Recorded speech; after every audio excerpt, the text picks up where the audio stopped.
Hello नमस्कार दोस्तों, मैं सत शेखावत आप सभी का excellence academy by Surendra Singh के यूट्यूब चैनल पे स्वागत करता हूं। दोस्तों आज हम बायोलॉजी की सीरीज में नेक्स्ट टॉपिक लेके आए हैं। दोस्तों इस पे ये हमारा बायोलॉजी में जीव विज्ञान में 3 नंबर टॉपिक है। दोस्तों हमारा पहले इससे हम 2 टॉपिक कवर कर चुके हैं। दोस्तों एक तो डाइजेशन पाचन, दूसरा एक्सक्रेशन उत्सर्जन।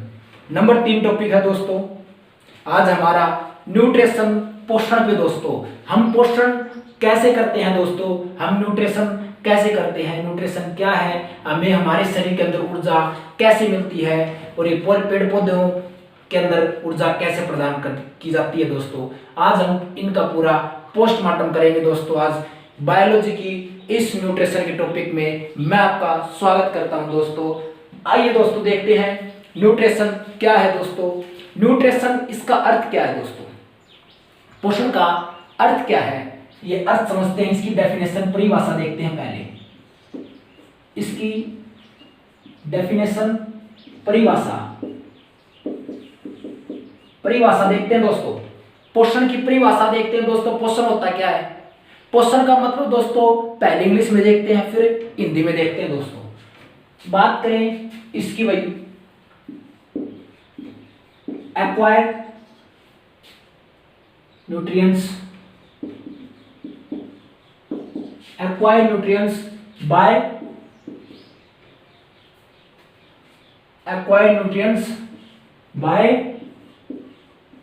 food species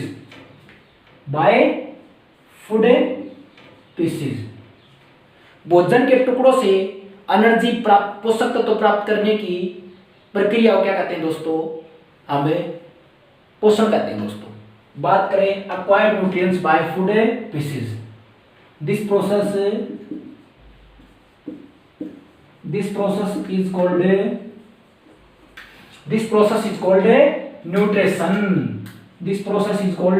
nutrition. हिंदी में बात करें दोस्तों भोजन के टुकड़ों से पोषक तत्व प्राप्त करने की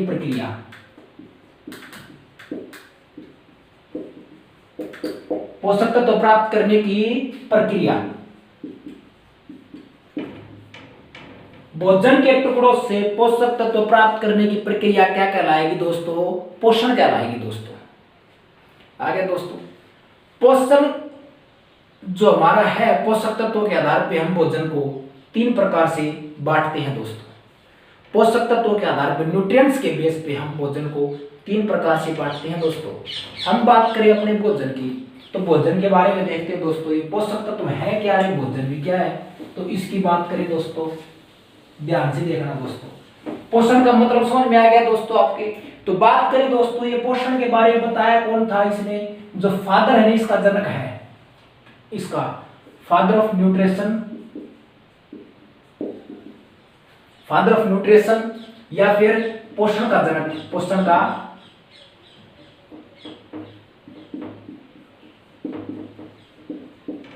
जनक या पिता किसे बोलते हैं दोस्तों, पोषण का जनक या पिता बोलते हैं दोस्तों एंटोनी लवोसियर को। एंटोनी लवोसियर को बोलते हैं दोस्तों, एंटोनी लवोसियर को बोलते हैं दोस्तों फादर ऑफ न्यूट्रिशन एंटोनी लवोसियर। दोस्तों बात करें दोस्तों हम ये न्यूट्रिशन क्या है, acquired energy by food stuffs, ऐसे बोल सकते हैं ये भी हमारा पोषण ही है। दोस्तों बात करें दोस्तों अब न्यूट्रिशन के टाइप क्या क्या है, कैसे है न्यूट्रिशन, हम कैसे प्राप्त करते हैं। दोस्तों ये क्या क्या होता है इसके बारे में चर्चा करते हैं। दोस्तों बात करें दोस्तों अब न्यूट्रिशन के प्रकार की बात करें। दोस्तों न्यूट्रिशन के प्रकार की बात करें दोस्तों, न्यूट्रिशन दो प्रकार का होता है दोस्तों। इसके टाइप की बात करें टाइप ऑफ न्यूट्रिशन, पोषण के प्रकार। दोस्तों पोषण के प्रकार की बात करें दोस्तों ये तो होते हैं दो। दोस्तों ये तो होते हैं दो। क्या होते हैं दोस्तों? पोषण दो प्रकार का होता है दोस्तों। पोषण के प्रकार की बात करें दो होता है। कौन सा दोस्तों? ये होता है दो। कौन से? एक तो समपोषी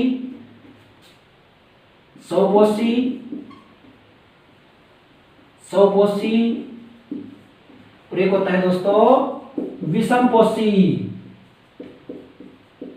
दोस्तों एक होता है समपोषी, एक होता है विषमपोषी। समपोषी का मतलब इंग्लिश में ऑटोट्रोफ,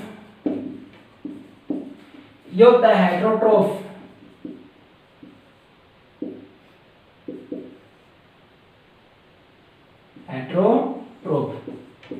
विषमपोषी और एक है समपोषी।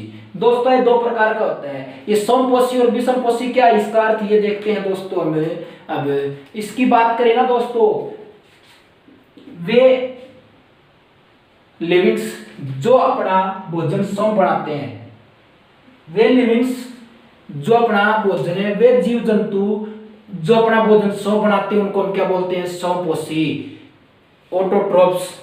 आ गया दोस्तों समझ में। और विषमपोषी हेटेरोट्रोफ्स की बात करें, वे जीव जंतु जो अपने भोजन के लिए दूसरों पर निर्भर करते हैं, जो अपना भोजन स्वयं नहीं बनाते, उनको हम क्या बोलेंगे? उनको हम बोलेंगे हेटेरोट्रोफ्स, विषमपोषी। इसकी बात करें हम और देख लें इसमें अंतर। सारा जो भी प्रकाश संश्लेषण करता है ना, प्रकाश संश्लेषण करता है, फोटोसिंथेसिस की प्रक्रिया करता है, वो क्या कहलाएगा? वो कहलाएगा समपोषी। और जो फोटोसिंथेसिस की प्रक्रिया नहीं करता ना, वो कहलाएगा विषमपोषी। आ गया समझ में? प्रकाश संश्लेषण इसमें क्या होगा भाई? प्लांट्स किंगडम, जितने भी प्लांट्स हैं, पेड़ पौधे हैं, वो सभी समपोषी होते हैं। और बात करें इसकी, इसमें होंगे हमारे एनिमल, जीव जंतु, एनिमल्स। जितने भी जीव जंतु हमारे क्या होंगे भाई? विषमपोषी होंगे। वो अपना भोजन कभी भी स्वयं नहीं बनाते। वो क्या करते हैं? अपने भोजन के लिए एक दूसरे पर निर्भर करते हैं दोस्तों। बात करें दोस्तों हम मनुष्य की बात करें, ह्यूमन बीइंग की, मानव जाति की बात करें दोस्तों, मानव जाति अपना भोजन अपने आप तैयार नहीं करती है दोस्तों। अपने भोजन के लिए हम पेड़ पौधों पर निर्भर करते हैं। प्रत्येक चीज के लिए हम पेड़ पौधों पे निर्भर हैं। लेकिन पेड़ पौधे क्या है? वो अपना भोजन प्रकाश संश्लेषण की प्रक्रिया द्वारा, फोटोसिंथेसिस प्रोसेस के द्वारा अपना भोजन स्वयं बनाते हैं दोस्तों। ये था ऑटोट्रोफ और हेटेरोट्रोफ, समपोषी और विषमपोषी की बात थी दोस्तों। इनके अंदर एक अपवाद आती है दोस्तों, एक एक्सेप्शन बोलते हैं दोनों के अंदर, अपवाद। और ये क्वेश्चन बहुत ही इंपॉर्टेंट है दोस्तों, अपवाद है दोस्तों ये। और ये बात इंपॉर्टेंट भी है दोस्तों, या कुछ एग्जाम्स के अंदर आ भी चुकी है और आगे आ भी सकती है दोस्तों। ये बात करें अपनी कसकट्टा जो अमरबेल होती है, अमरबेल बोलते हैं दोस्तों इसको हिंदी में, और इंग्लिश में बोलते हैं कसकट्टा। कसकट्टा ये दोस्तों वैसे तो है एक प्रकार का प्लांट, लेकिन ये प्लांट ये कैसा है? ये अपना भोजन स्वयं नहीं बनाती है। अमरबेल कसकट्टा अपना भोजन स्वयं नहीं बनाती, अपने भोजन के लिए दूसरे पेड़ पौधों पर निर्भर करती है। कसकट्टा ही अमरबेल क्या करती है दोस्तों? ये दूसरे पेड़ों के ऊपर जाकर एक जालनुमा संरचना बना लेती है, जालनुमा संरचना, जिससे वो क्या करेगी? उस पेड़ से क्या करेगी? अपना भोजन प्राप्त करेगी दोस्तों। इसलिए अमरबेल किसके अंदर आती है? विषमपोषी के अंदर आती है, हेटेरोट्रोफ्स के अंदर आती है दोस्तों। ये क्वेश्चन इसलिए इंपॉर्टेंट है दोस्तों। ये पेड़ पौधे की प्रजाति के अंदर है, लेकिन विषमपोषी है दोस्तों, अपवाद है इसलिए। दोस्तों बात करें, हमने न्यूट्रिशन की बात करी, दो प्रकार का न्यूट्रिशन का फादर किसे कहेंगे? हम एंटोनी लवोसियर को कहेंगे। न्यूट्रिशन क्या है? भोजन के टुकड़ों से पोषक तत्व प्रदान करने की प्रक्रिया न्यूट्रिशन है, पोषण है दोस्तों। कितने प्रकार का? दो प्रकार का, समपोषी, विषमपोषी, ऑटोट्रोफ्स और हेटेरोट्रोफ्स। ऑटोट्रोफ्स सभी पेड़ पौधे, सभी जीव, एनिमल्स, जंतु। जो अपना भोजन स्वयं नहीं बनाते हैं वो विषमपोषी के अंदर करेंगे, बिलोंग करेंगे। जो स्वयं बनाते हैं वो समपोषी के अंदर करेंगे। लेकिन एक अपवाद है अमरबेल, जो क्या है, पेड़ पौधा होने के कारण, पेड़ पौधा तो है लेकिन वो अपना भोजन स्वयं नहीं बनाती है। स्वयं नहीं बनाएगी तो क्या करेंगे, उसको विषमपोषी की कैटेगरी के अंदर रखेंगे। दोस्तों इतनी बात समझ में आ चुकी है। आगे देखते हैं दोस्तों, इसी से बात करें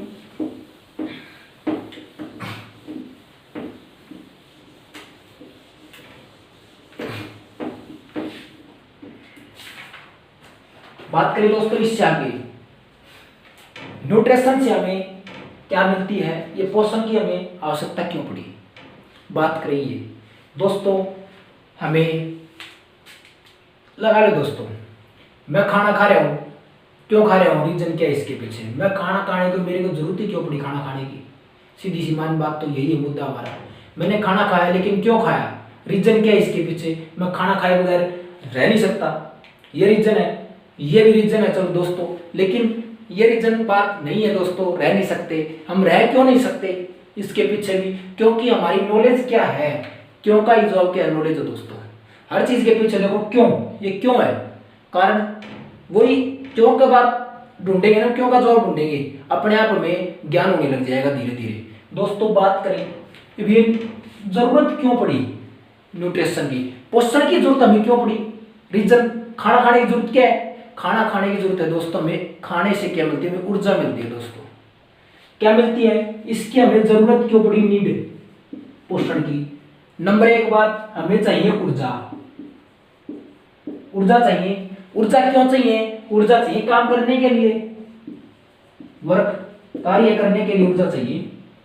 काम कर रहे हैं, मैं बोल रहा हूं फिलहाल, किस लिए बोल रहा हूं, रोटी खा के आया हूं मैं इसलिए बोल रहा हूं। अगर मैंने 2 दिन से रोटी नहीं खाई होती ना तो मैं इतना नहीं बोल पाता यहाँ पे, नहीं आप यहाँ पे वीडियो शूट करता मैं, है ना दोस्तों, नहीं मैं आपको न्यूट्रिशन पढ़ा पाता, क्योंकि खाना नहीं खाऊंगा तो मेरे को एनर्जी नहीं मिलेगी, और एनर्जी नहीं मिलेगी तो ना तो बोल पाऊंगा ना मैं आराम से खड़ा हो पाऊंगा।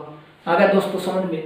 तो हमें क्या चाहिए, ऊर्जा चाहिए। ऊर्जा चाहिए किसके लिए, काम करने के लिए। जैसा भी हम कोई भी काम करेंगे तो हमें क्या चाहिए, ऊर्जा ये चाहिए। आ गया दोस्तों। तो मेन मुद्दा तो यही है इस पे, हमें न्यूट्रिशन की जरूरत इसलिए पड़ती है क्योंकि हमें ऊर्जा चाहिए, है ना दोस्तों। तो ये हमारा न्यूट्रिशन की जरूरत थी, हमें पोषण की जरूरत थी, क्यों पोषण करते हैं। बात करें दोस्तों अब न्यूट्रिशन की चर्चा में अब हम प्रकाश संश्लेषण के बारे में पढ़ते हैं आगे, क्योंकि हम पहले प्लांट्स के बारे में पढ़ेंगे, फिर एनिमल्स के बारे में पढ़ेंगे दोस्तों, पेड़ पौधों के बारे में, फिर जीव जंतुओं के बारे में पढ़ेंगे दोस्तों। पेड़ पौधे हैं ना, हमारे पेड़ पौधे प्लांट्स हैं, वो अपना भोजन किस प्रक्रिया द्वारा तैयार करते हैं, वो तैयार करते हैं फोटोसिंथेसिस की प्रक्रिया द्वारा।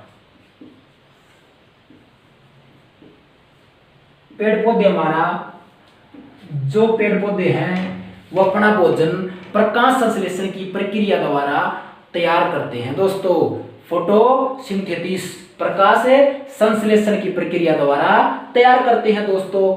तो तैयार करते हैं दोस्तों, ये प्रक्रिया है क्या, और ये प्रक्रिया में करते क्या हैं, और ये प्रक्रिया होती क्या है, और ये कैसे होती है, ये जानते हैं दोस्तों। तो आपको याद रखना है प्रकाश संश्लेषण, फोटोसिंथेसिस, प्रकाश संश्लेषण,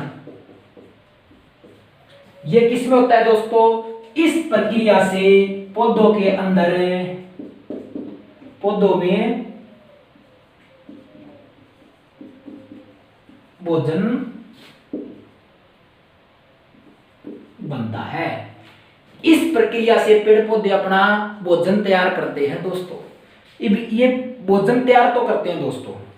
इस प्रकाश संश्लेषण का मतलब क्या है, फोटोसिंथेसिस का अर्थ समझते हैं दोस्तों। ये आपको समझ में आ गया होगा, ये प्रक्रिया कहाँ होती है, पेड़ पौधों के अंदर होती है दोस्तों। अब बात करें इस फोटो और एक सिंथेसिस। फोटो का मतलब होता है दोस्तों लाइट, फोटो का मतलब होता है लाइट, और लाइट का मतलब होता है प्रकाश। क्या होता है दोस्तों, प्रकाश। और सिंथेसिस का मतलब होता है तैयार करना। सिंथेसिस का मतलब क्या है, प्रिपेयर करना या फिर तैयार करना दोस्तों। क्या करना भाई? प्रिपेयर करना, प्रिपरेशन ऑफ फूड है,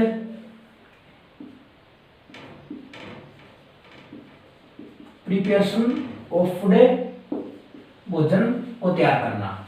आगे समझ में, लाइट से, प्रकाश से भोजन को तैयार करने की प्रक्रिया क्या कहलाती है दोस्तों? प्रकाश संश्लेषण कहलाती है दोस्तों। तो आपको समझ में आ गया। प्रकाश संश्लेषण की आपसे परिभाषा पूछे तो व्हाट इज फोटोसिंथेसिस, तो आप क्या बताओगे? क्या बताओगे भाई? It is the branch of nutrition, it is the branch of nutrition, यह एक पोषण की शाखा है ना? पोषण के अंदर पढ़ते हैं ना। It which deal with the study of a preparation of food by lights, by light. क्या बताओगे दोस्तों? मैं बताता हूं, अभी बता सकते हो आप। It is the branch of nutrition, it is the branch of nutrition which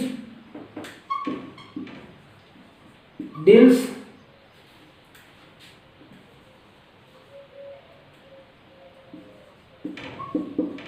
with the study of, which deal with the study of preparation of food, preparation of food by light in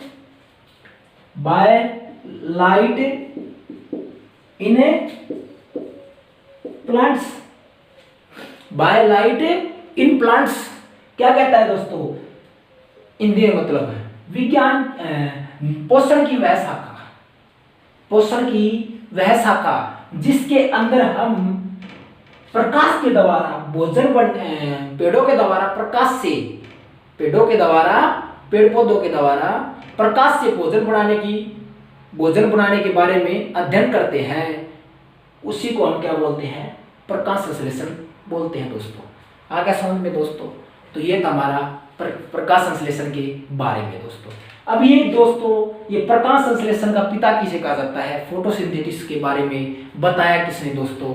बात करें दोस्तों, ये बताया था John Ignatius ने।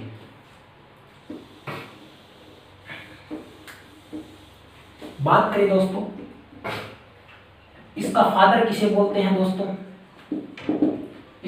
इसका पिता किसे कहा जाता है दोस्तों? इसके बारे में बताया किसने? तो बात करें दोस्तों, इसके बारे में बताया था जॉन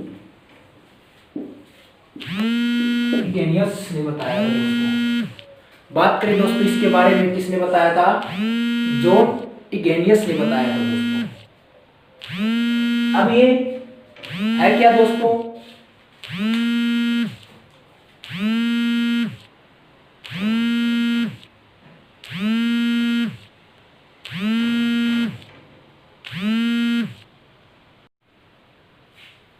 दोस्तों,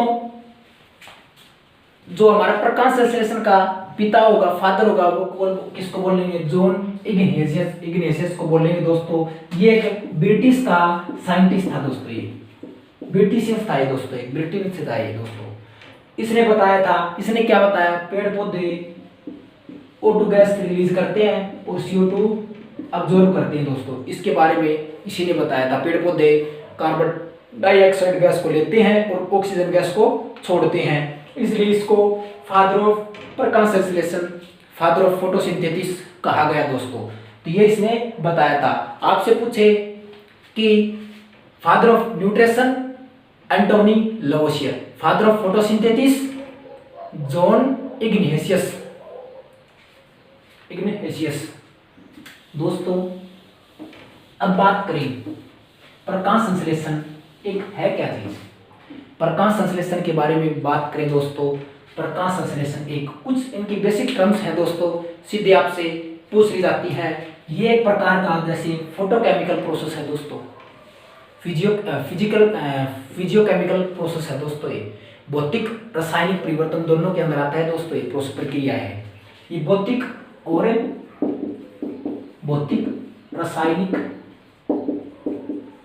प्रक्रिया है दोस्तों। ये फिजिकल और केमिकल दोनों ही प्रोसेस है दोस्तों। ये फिजिकल भी है और एक केमिकल भी है दोस्तों। ये दोनों प्रकार से है। कैसी है दोस्तों, आगे हम इसी के बारे में चर्चा डिटेल में करेंगे दोस्तों। ये प्रोसेस कैसे है, फिजिकल कैसे है और केमिकल कैसे है, आराम से पढ़ेंगे इसके बारे में दोस्तों। लेकिन अब याद रखना है सीधे सीधे कि ये भौतिक रासायनिक प्रक्रिया है, फिजिकल और केमिकल प्रोसेस है।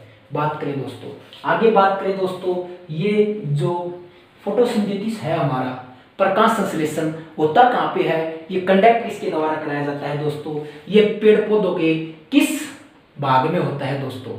प्रकाश संश्लेषण पेड़ पौधों के जो मैक्सिमम क्वेश्चन बात करें हम ज्यादा से ज्यादा पत्तियों के अंदर होता है दोस्तों, लीव्स के अंदर होता है दोस्तों, पत्तियों के अंदर होता है।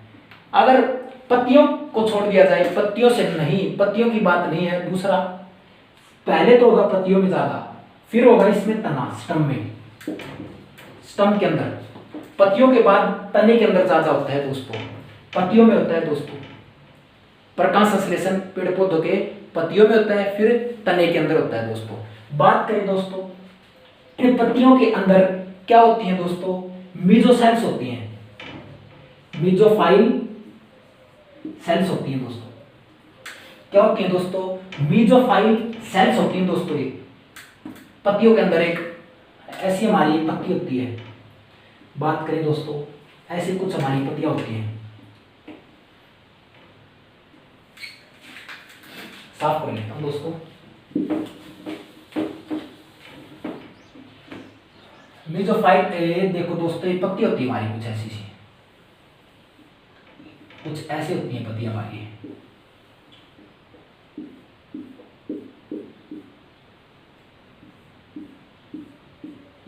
ये ऐसी कुछ पत्तियां होती हैं दोस्तों। इन पत्तियों के अंदर एक ऐसी छोटी छोटी सेल्स होती हैं जो मीजोफाइल सेल्स बोलते हैं दोस्तों। इनके अंदर मीजोफाइल सेल्स होती हैं दोस्तों। इनके अंदर एक क्लोरोप्लास्ट नामक एक पिगमेंट्स पाया जाता है दोस्तों, क्लोरोप्लास्ट, जिसके अंदर क्या होता है, क्लोरोफाइल होता है दोस्तों। आपने पढ़ा है सीधे दोस्तों, क्या पढ़ा है मैं बताता हूँ दोस्तों आराम से। आपने पढ़ा पत्तियों के अंदर क्या पाया जाता है, क्लोरोफाइल पाया जाता है, पर्णहरित पाया जाता है। लेकिन दोस्तों ऐसे पाया जाता है, लेकिन ऐसे नहीं।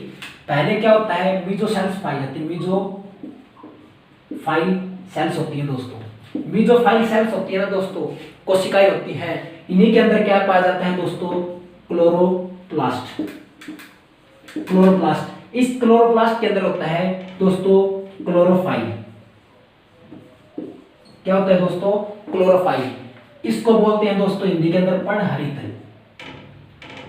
पर्णहरित, पर्णहरित। और दोस्तों क्लोरोप्लास्ट को बोलते हैं पर्णमध्यांतर, पर्णमध्यांतर बोलते हैं दोस्तों हिंदी के अंदर, पर्णमध्यांतर पर्णहरित। दोस्तों बात करें कि अब क्लोरोफिल है ना, क्लोरोफिल, इसके कुछ नाम भी हैं दोस्तों। पेड़ पौधों का किचन बोलते हैं इसको, रसोई घर बोलते हैं पेड़ पौधों का। इसकी खोज की थी सिम्पर नाम के एक साइंटिस्ट ने, बताया था इसके बारे में, सिम्पर ने बताया था दोस्तों। इसके बारे में किसने बताया था, सिम्पर ने बताया था।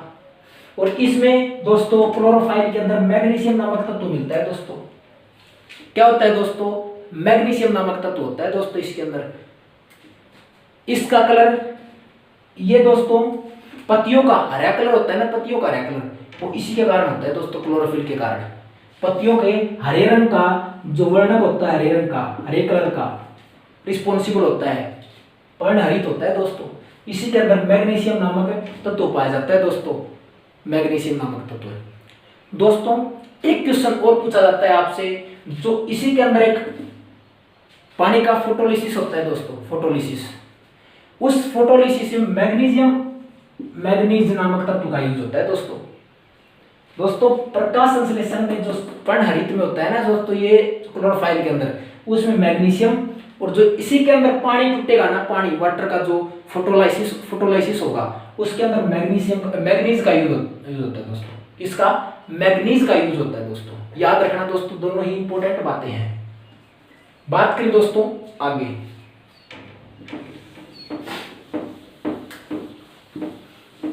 अब ये क्लोरोप्लास्ट है क्या, क्लोरोप्लास्ट के बारे में जानेंगे, क्लोरोप्लास्ट के बारे में जानेंगे, क्लोरोप्लास्ट के बारे में। अब दोस्तों हम डायग्राम बनाते हैं। दोस्तों ये हमारा होगा क्लोरोप्लास्ट, क्लोरोप्लास्ट का स्ट्रक्चर। दोस्तों ये क्लोरोप्लास्ट है ना दोस्तों, हमारा क्लोरोप्लास्ट ये क्या होता है, डबल मेम्ब्रेन स्ट्रक्चर होता है दोस्तों, द्विझिल्लीनुमा संरचना होती है दोस्तों। इसके अंदर दो मेम्ब्रेन होती हैं, कौन सी, एक तो आउटर और एक इनर, एक बाह्य झिल्ली और एक आंतरिक झिल्ली। दोस्तों जो आउटर मेम्ब्रेन होती है ना, आउटर मेम्ब्रेन होती है, जो इनर मेम्ब्रेन होती है उसकी तुलना में हाई परिमेबल होती है दोस्तों, याद रखना। द्विझिल्लीनुमा संरचना है, दो संरचनाएं होती हैं दोस्तों, और ये संरचनाएं आपको मैं समझा देता हूं दोस्तों इस डायग्राम के बारे में। दोस्तों इस डायग्राम दोस्तों बात करें मेम्ब्रेन की, कर लिया हमने। अब मेम्ब्रेन के अंदर आते हैं दोस्तों, ये कुछ लाइनिंग संरचना होती है, लाइनिंग संरचना। इन लाइंस को क्या बोलते हैं हम, सिंगल लाइंस होती है छोटी छोटी, इनको तो बोलेंगे थैलेकोइड। और जो पूरा ग्रुप सा बना होता है, ग्रुप सा बंच ग्रुप, इनको हम बोलते हैं दोस्तों ग्रेना बोलते हैं दोस्तों। और जो इन पे सिंगल संरचना है इनको बोलते हैं थैलेकोइड। और थैलेकोइड के अंदर होती है दोस्तों ल्यूमेन।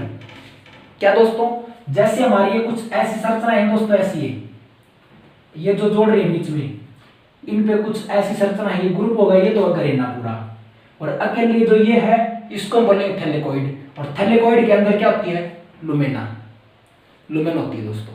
अब ये दोस्तों ये दो ऐसे कुछ है, इसको जोड़ने वाला ये ना, ये स्ट्रोमल लेमिया बोलते हैं इसको, जोड़ने वाली जो ये ऐसी जोड़ने वाली है इसको बोलेंगे स्ट्रोमल लेमिया लाइन को। आगे दोस्तों समझ में। और ये जो तरल पदार्थ होता है, तरल पदार्थ फ्लूइड होता है, लिक्विड तरल पदार्थ, इसको बोलते हैं स्ट्रोमा। दोस्तों ये जो काली काली बूंदे होती है, ये क्या है, हमारी लेपिडोस्ट्रोफ है, वसा की बूंदे हैं दोस्तों। ये जो ऐसे स्ट्रक्चर, ये क्या हमारा स्टार्च है दोस्तों, स्टार्च गैमेलियन, जो स्टार्च की इकट्ठा होता है यहाँ पे, वो है दोस्तों। बात करें दोस्तों, यहाँ पे एक राइबोसोम से संरचना पाई जाती है दोस्तों। बात करें अब इनका फंक्शंस क्या क्या होता है दोस्तों, मेम्ब्रेन वगैरह तो क्या करेंगे, इनको स्ट्रक्चर देने का काम करेंगी। और ये स्ट्रोमा होता है ना दोस्तों, स्ट्रोमा के अंदर हमारा शुगर का प्रोडक्शन होता है दोस्तों। किसका प्रोडक्शन होता है, शुगर का प्रोडक्शन होता है। यहाँ पे किसका प्रोडक्शन होगा दोस्तों, शुगर का। शुगर एक कार्बोहाइड्रेट है दोस्तों, क्या ये कार्बोहाइड्रेट एक प्रकार से। इसका प्रोडक्शन कहाँ पे होगा, स्ट्रोमा के अंदर होगा दोस्तों, स्ट्रोमा के अंदर। थैलेकोइड क्या करेगा, एटीपी का निर्माण करेगा दोस्तों। हमारा थैलेकोइड क्या करेगा भाई, जो ये यहाँ पे सिंगल संरचना दे रखी है, ये सिंगल संरचना ये क्या करेगी, एटीपी का निर्माण करेगी दोस्तों। किसका प्रोडक्शन करेगी, एटीपी एंड ANDPH2 का। तो थैलेकोइड है दोस्तों, थैलेकोइड, ये एटीपी तथा NADPH2 का प्रोडक्शन कहाँ पे होता है, थैलेकोइड के अंदर होता है दोस्तों। स्ट्रोमा के अंदर शुगर कार्बोहाइड्रेट का निर्माण होगा। अपनी ऊर्जा जो एटीपी, पेड़ पौधों को अपने शरीर को ऊर्जा किस रूप में चाहिए, एटीपी का रूप में चाहिए। किसका रूप में चाहिए भाई, एटीपी का रूप में। इसका फुल फॉर्म एडिनो ट्राइफॉस्फेट। और ये क्या होती है, ऊर्जा का एक रूप होता है दोस्तों।